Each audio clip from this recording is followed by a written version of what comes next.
Our story begins on a very average day with what seems to be a very average person. Her name is Susan. We see Susan sitting on her couch in what she thinks is her home, reading a book and drinking her coffee. It all started going awry when she heard, "Come in."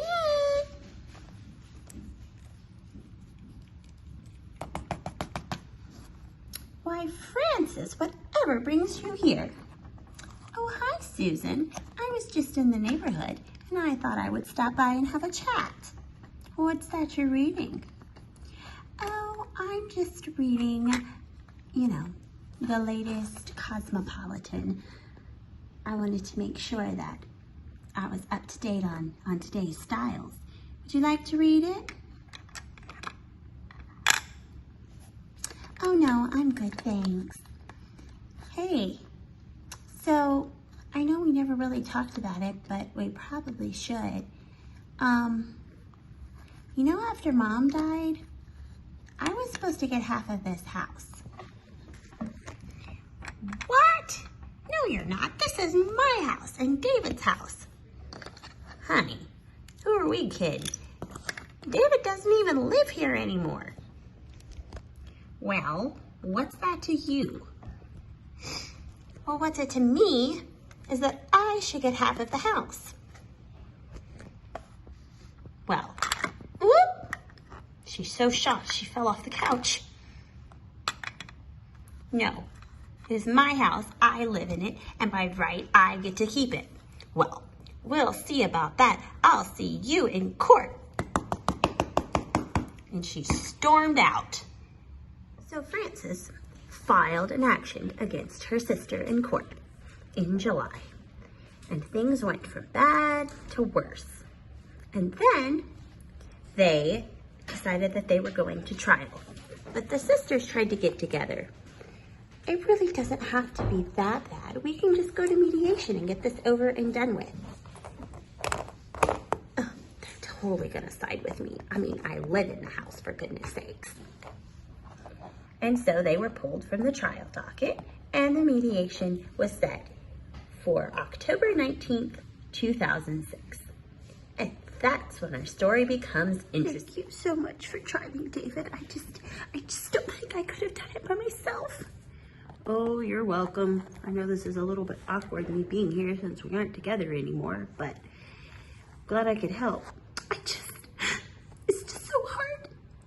And I forgot to take my medicine this morning. And I just don't think I can do this. It's okay, come on, we've got to go in. It won't be that bad. The lawyers are already, the lawyers are already waiting. We're gonna be fine. Just let's walk in. When they walked in, they found that everyone was already there.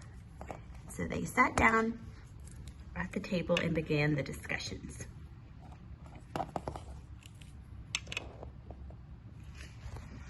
As the discussions proceeded, Susan began to get more and more emotional.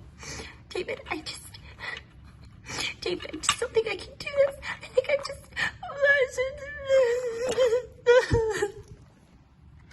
Well, clearly she is not feeling well, so I'm going to have to take her home. Come, dear. Hey, whoop. Apparently the lawyer's having a bad day too. Maybe that explains a whole lot. Hey, you're a lawyer, we trust you, so whatever you can get out of this settlement, we'll thank you for it. I need to go take care of her.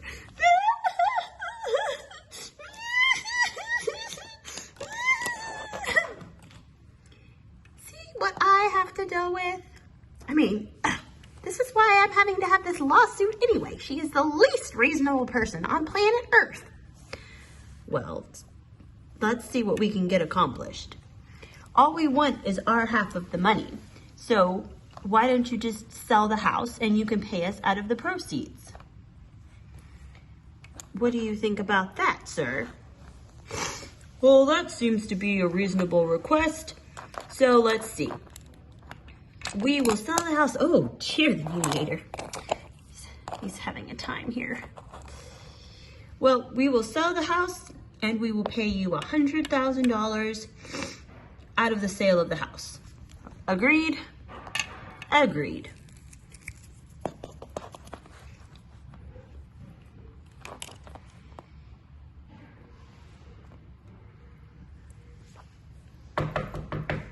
Man, I want my money. You told me you were going to sell the house and you would pay me out of the proceeds. I did no such thing. What makes you think I would ever agree to that? That is the worst idea I've ever heard. Because that's what your lawyer agreed to in mediation. You signed giving him authority after you had your mental breakdown and left. We did not agree to him doing that. We should not be held to that contract because she clearly was incapacitated and not in any mental state in order to make that kind of commitment. Well, we shall see about that. It is a question of fact whether a person is competent to enter into a transaction. That is, whether the person suffers from insanity or is of sound mind, incapable of understanding and deciding upon the terms of the contract. As the true test of mental incapacity describes, while great mental weakness of the individual may exist without being accompanied by an entire loss of reason, and mental incapacity in one case is not necessarily so in another. In such an inquiry, the true test is, was the party whose contract it is sought to avoid it in such a state of insanity at the time as to render him incapable of transacting the business. When this fact is established, the contract is voidable by the lunatic or his representatives, and it is no defense under our decisions that the other party acted fairly and without knowledge of his unsoundness or any circumstances which ought to have put him upon inquiry. Thus, because the inquiry as to the capacity to contract focuses on a party's understanding or conduct only at the time of the disputed transaction, a superior court judge denied Francis's motion, concluding in essence that due to mental impairment, Susan lacked the capacity to contract at the time of agreement.